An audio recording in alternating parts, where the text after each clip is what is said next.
30 ஆண்டுகளுக்கும் மேலாக ஆளுங்கட்சியாக இருந்த அதிமுகவை யாராலும் அழிக்க முடியாது என முன்னாள் அமைச்சரும் அதிமுக தலைமை நிலைய செயலாளருமான SP வேலுமணி திட்டவட்டமாக தெரிவித்திருக்கிறார். கோவை நாடாளுமன்ற தொகுதி அதிமுக வெற்றி வேட்பாளர் சிங்கை ஜி ராமச்சந்திரனை ஆதரித்து முன்னாள் அமைச்சரும் அதிமுக தலைமை நிலைய செயலாளருமான SP வேலுமணி இரட்டை இலை சின்னத்திற்கு வாக்கு சேகரித்தார். அப்போது முன்னாள் அமைச்சர் SP வேலுமணிக்கு கிரேன் மூலம் ராட்சத மாலை அணிவித்து தொண்டர்கள் உற்சாக வரவேற்பளித்தனர்.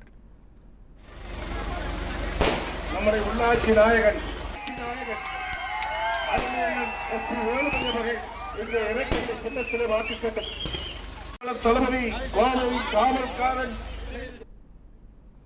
வடவள்ளி மற்றும் சுற்றுவட்டார பகுதிகளில் வாக்கு சேகரித்த முன்னாள் அமைச்சர் SP வேலுமணி கூட்டுக் குடிநீர் திட்டம், பாதாள சாக்கடை திட்டம் உள்ளிட்ட பல்வேறு திட்டங்கள் அதிமுக ஆட்சியில் மேற்கொள்ளப்பட்டது என பெருமிதம் தெரிவித்தார்.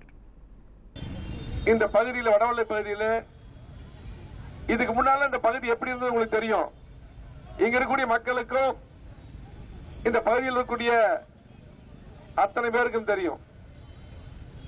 இந்த பேருந்து நிலையம் அமைப்பதிலிருந்து, இந்த சாலை விரிவாக்கத்திலிருந்து, இங்க இருக்கக்கூடிய பூங்காக்கள், அத்தனை சாலைகள் போடப்பட்டது. இன்றைக்கு இந்த மெயின் ரோடு பாத்தீங்கன்னா இந்த PN பகுதியிலிருந்து இங்கெல்லாம் மழைநீர் வடிகால் கட்டப்பட்டது, ரோடு விரிவாக்கம் செய்யப்பட்டது. இந்த பகுதி மட்டுமல்ல, இந்த தொகுதியிலையும் வடக்கு தொகுதியிலும் அதிகமான சாலைகள், பாலங்கள், கூட்டுக்குடி திட்டம், பாதாள சாக்கடை திட்டம், சென்ட்ரல் மீடியா அமைச்சரிலிருந்து எல்லாமே செஞ்சது அதிமுக. நாடாளுமன்ற தேர்தலில் அதிமுக திமுகவுக்கு இடையேதான் போட்டி என தெரிவித்த முன்னாள் அமைச்சர் SP வேலுமணி 30 ஆண்டுகளுக்கு மேலாக ஆளுங்கட்சியாக இருந்த அதிமுகவை யாராலும் அழிக்க முடியாது என அண்ணாமலைக்கு பதிலடி கொடுத்தார். இன்னைக்கு அதிமுக திமுக போட்டி. இன்னைக்கு புதுசா ஒருத்தர் வந்திருக்கார் கரூர்ல இருந்து, அண்ணாமலை. அவருக்கு கோவை மாவட்டத்துக்கு என்ன சம்பந்தம் தெரியல, நிறைய சம்பந்தம். கரூர்ல நம்ம கூட்டணியில் நின்று போட்டி போட்டு வெற்றி வாய்ப்பு இழந்துட்டார். இந்த தடவையும் அங்க வந்து வேலையாக சொல்லி போட்டு இங்க வந்து நிக்கிறார். அப்ப இங்க இருக்கிற மக்கள் எல்லாம் இழுத்து வாங்களா? சரி, நீங்க வந்து நிக்கிறீங்க, நின்று ஒரு பிரச்சனை இல்லை. ஆனால் என்னென்ன பேச்சு பேசுறீங்க? நாங்க யாருமே தன்னை விமர்சனம் பண்றது இல்ல, பேச வைக்கிறீங்க. என்னென்ன பேச்சு பேசுறீங்க? அதிமுக அழிப்புன்னு பேசுறீங்களா?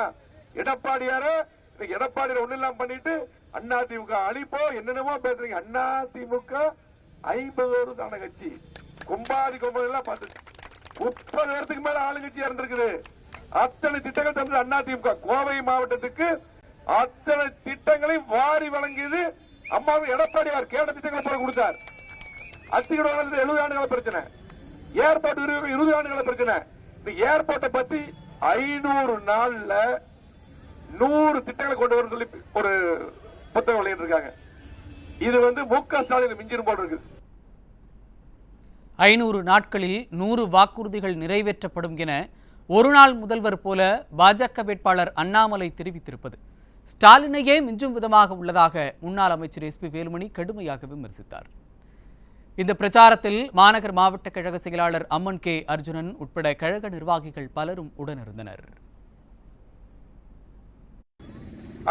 பொய்யா சொல்லி இன்னைக்கு மக்கள் டிசென்டிஸா ஏமாத்து ஒரு நாள் முதல்வர் மாதிரி இருக்கு. இந்த வாக்குறுதிகள் சினிமாவில் வருமல்ல, ஒரு நாள் முதல்வர், அந்த மாதிரி இந்த வாக்குறுதிகள். ஆகவே இன்னைக்கு இதெல்லாம் பொய்யான வாக்குறுதிகள்.